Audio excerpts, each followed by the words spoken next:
'Twas the night before Christmas, when all through the house not a creature was stirring, not even a mouse. The stockings were hung by the chimney with care, in hopes that St. Nicholas soon would be there. The children were nestled all snug in their beds, while visions of sugar plums danced in their heads. And Mamma in her kerchief and I in my cap had just settled our brains for a long winter's nap. When out on the lawn there arose such a clatter, I sprang from the bed to see what was the matter. Away to the window I flew like a flash, tore open the shutters, and threw up the sash.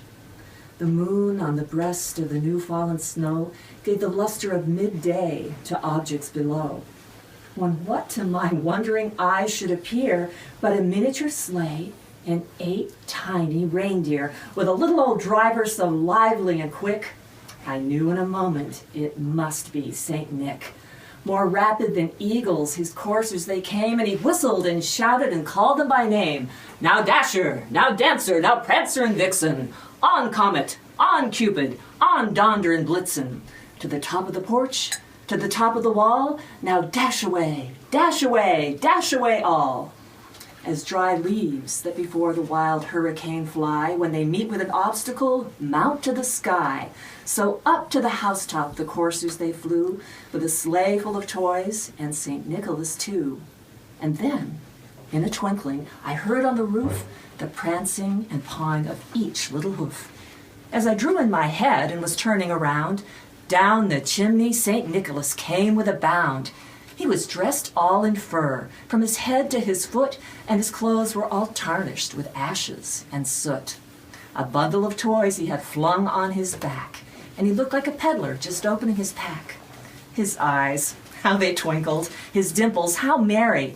His cheeks were like roses, his nose like a cherry, his droll little mouth was drawn up like a bow, and the beard of his chin was as white as the snow. The stump of his pipe he held tight in his teeth, and the smoke it encircled his head like a wreath. He had a broad face and a round little belly that shook when he laughed like a bowl full of jelly. He was chubby and plump, a right jolly old elf, and I laughed when I saw him in spite of myself. A wink of his eye and a twist of his head soon gave me to know I had nothing to dread. He spoke not a word, but went straight to his work, and filled all the stockings, then turned with a jerk, and laying a finger aside of his nose, and giving a nod, up the chimney he rose. He sprang to his sleigh, to his team gave a whistle, and away they all flew like the down of a thistle. But I heard him exclaim, ere he drove out of sight, "Happy Christmas to all, and to all a good night."